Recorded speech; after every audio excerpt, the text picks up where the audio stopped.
여러분 안녕하세요. 이 시간에는 실습생으로서 아마도 이 강의를 들을 때쯤이면 여러분들이 실습을 마치시고 이제 학교에서 아마 이론적인 이 강의를 듣고 계실 거라고 생각합니다. 실습생으로서 여러분이 자기와 타인 이해를 통해서 여러분이 좋은 사회복지사가 되기 위한 이런 부분들을 다루도록 하겠습니다. 여러분 실습하셨죠? 실습하시면서 어떤 것이 제일 힘드셨어요? 자, 우리가 사회복지기관에 가서 실습을 하실 때는 우리가 사람, 다시 말해서 클라이언트를 만나게 됩니다.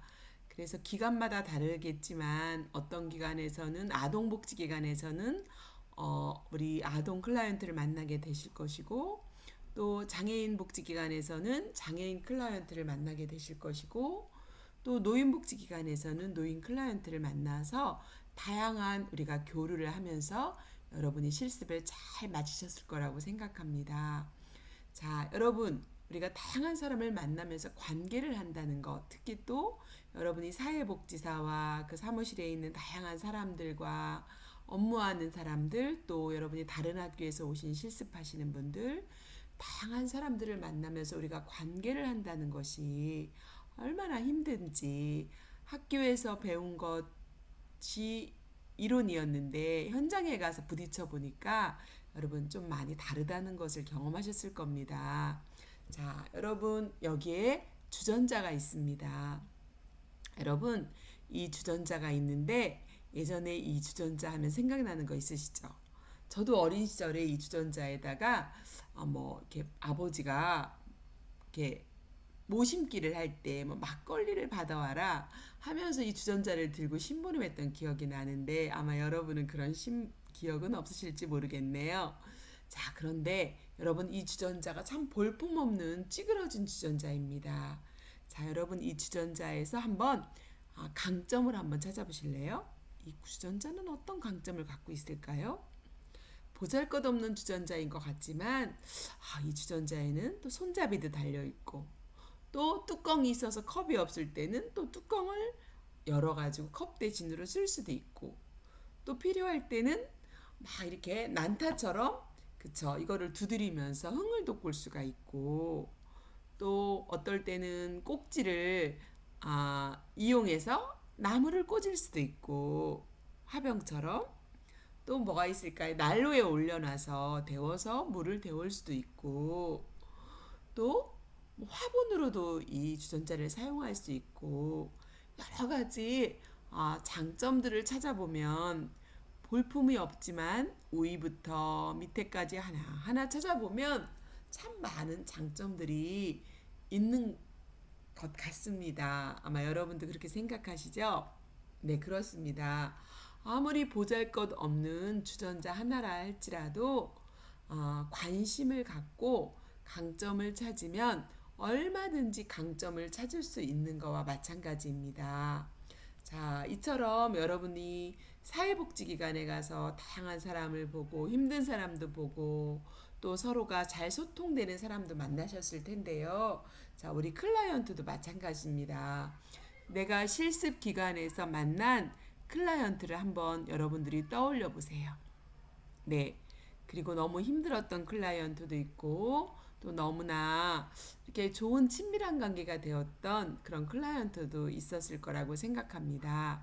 그렇지만 여러분들이 힘들었던 클라이언트를 떠올려 보시면서 내가 이 클라이언트에게서 미처 보지 못했던 장점을 지금부터 찾으려고 한번 노력해 보시면 어떨까 합니다.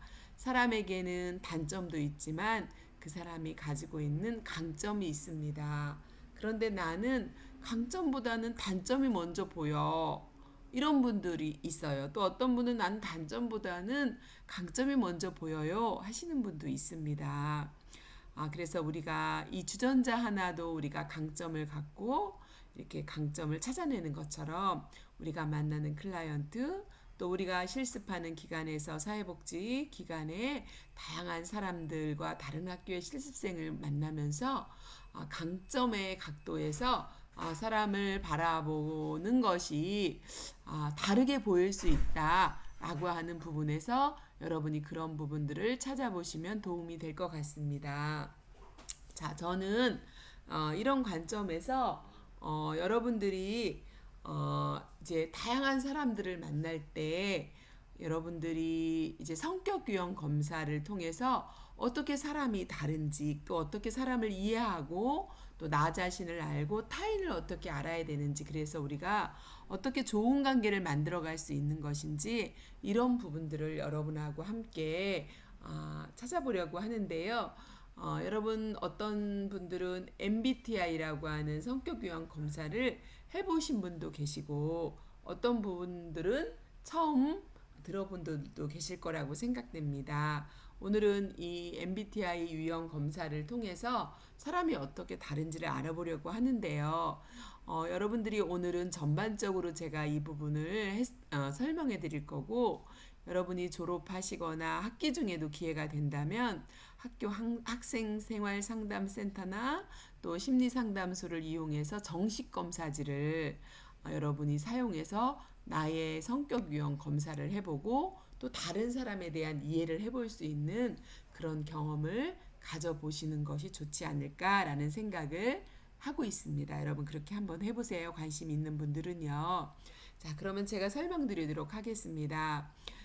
이 MBTI라는 성격 유형 검사는요. 융이라고 하는 심리학자가 심리학적 유형 이론에 근거해서 만든 검사지라고 할 수가 있습니다. 그래서 이 이론을 근거로 해서 1940년대에 마이어스의 M자와 그렇죠. 또 캐서린 브릭스의 B자를 따서 MB, 타입, 예, MBTI라고 하는 나는 어떤 타입인지 라고 하는 유형 검사를 만들게 되었다라고 하는 것을 아시면 될 것 같습니다. 자, 이 MBTI는 정상적인 성격을 검사하는 가장 대중적인 도구로 현장에서 많이 활용되고 있습니다. 그래서 사람마다 각자 선호하는 경향성이 있다는 건데요. 그 선호 경향을 찾는 것이 핵심입니다.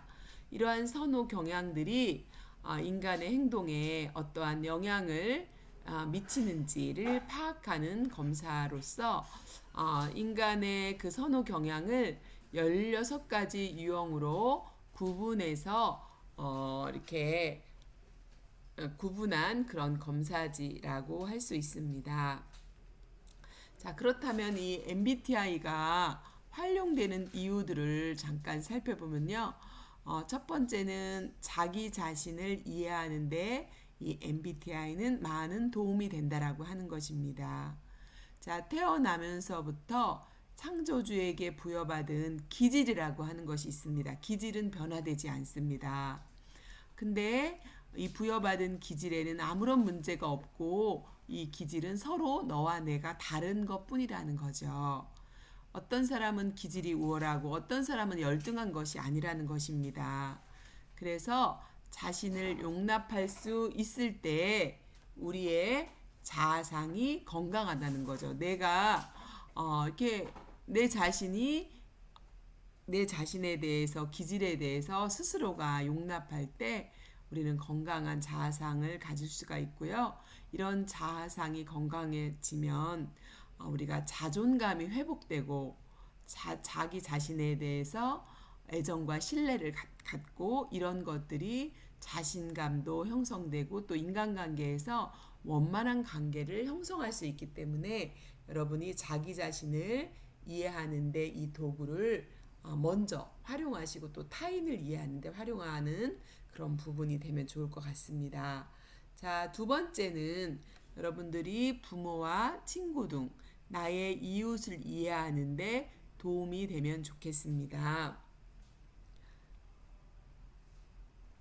네, 여러분들이 첫째는 아까 말씀드린 대로 자기를 이해하지만 나를 이해해야 또 타인을 이해할 수 있고 또 여러분이 부모와 친구를 이해하고 클라이언트를 이해할 수 있는 부분이기 때문에 여러분이 그렇게 활용하면 좋을 것 같습니다.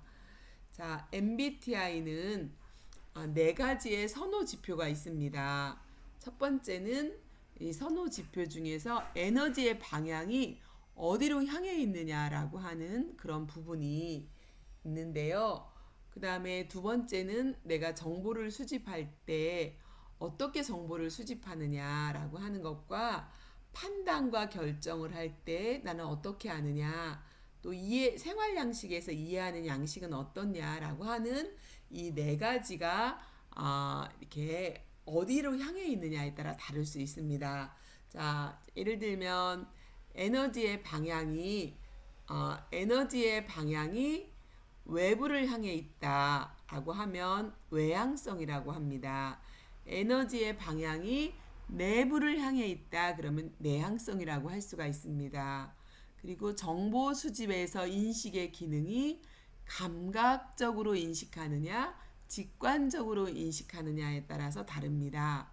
그리고 생각을 할 때, 판단과 결정을 할 때 사고를 쓰느냐, 감정을 쓰느냐에 따라서 사고형과 감정형으로 나눠질 수도 있습니다. 그리고 생활 양식에 있어서 판단을 하느냐, 인식을 하느냐에 따라서 이 네 가지 선호 지표에 의해서 이렇게 나눠질 수 있다라고 하는 것들을 이해하시면 좋을 것 같습니다. 자, 그렇다면 하나씩 살펴보도록 하겠습니다. 자, 에너지의 방향이 외부로 향해 있느냐 하면 외향성, 에너지의 방향이 내부를 향해 있느냐 하면 내향성이라고 제가 아까 말씀드렸습니다. 자, 여러분은 내가 어디에 향해 있는지 보시면서 들으시면 될 것 같습니다. 자, 개인이 무엇을 통해서 에너지를 얻는 것을 선호하느냐라고 하는 것을 나타나는 지표입니다. 여러분은 무엇을 통해서 에너지를 얻습니까? 예를 들면 내향적인 사람은 소극적이고 사람 만나는 것을 좋아하지 않기 때문에 사회생활을 하는데 심각한 문제가 있을 것으로 오해하는 경향이 있습니다. 그런데 그렇지 않습니다. 이거는 성향이기 때문에 이것이 문제가 있다 이렇게 보시면 안 됩니다. 내향성과 외향성의 가장 큰 차이는 에너지를 충전하는 형태가 다르다.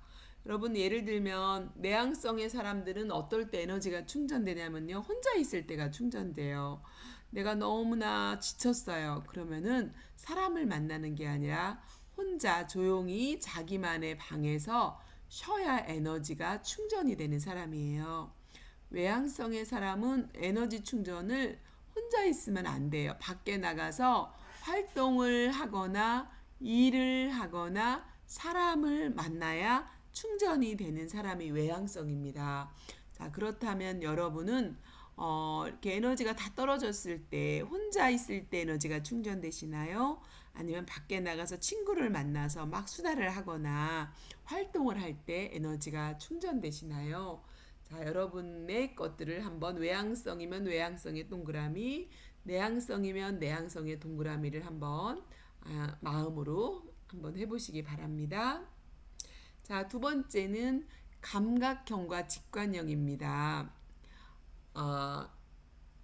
주변 사물과 정보를 인식하는 방식에서의 경향성을 말하는 것인데요. 자, 어떤 사람은 있는 사실 그대로만 봅니다. 그런데 어떤 사람은 그 속뜻을 읽는 사람들이 있습니다. 자, 감각형은 사실 그대로만 봅니다. 의미를 파악하기보다는 보여지는 대로만 보는 그런 특성이 있습니다. 그래서 이 감각형들은 오감의 감각 기능을 선호하는 사람들입니다.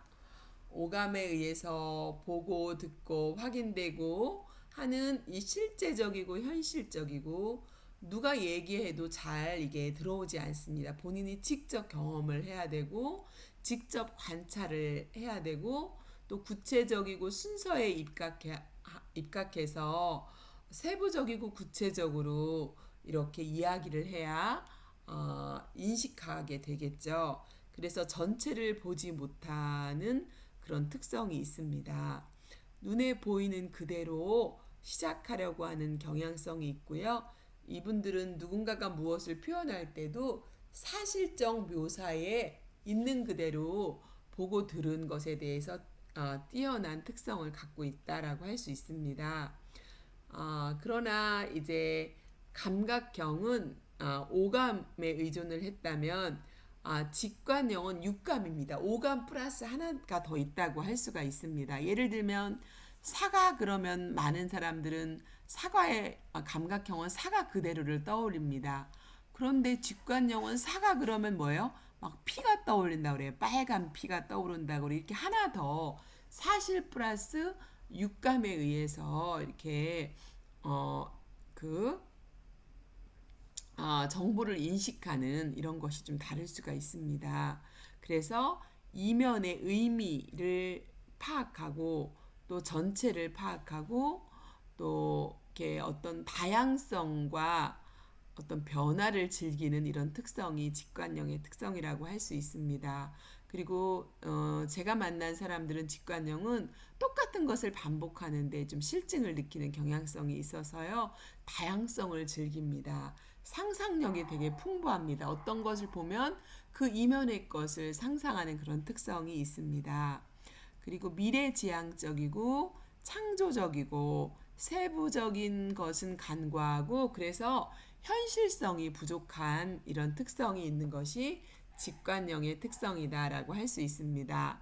여러분 이번 시간에는 여기까지 여러분이 이해하시고 그 다음 시간 연결해서 또 우리가 알아보도록 하겠습니다. 감사합니다.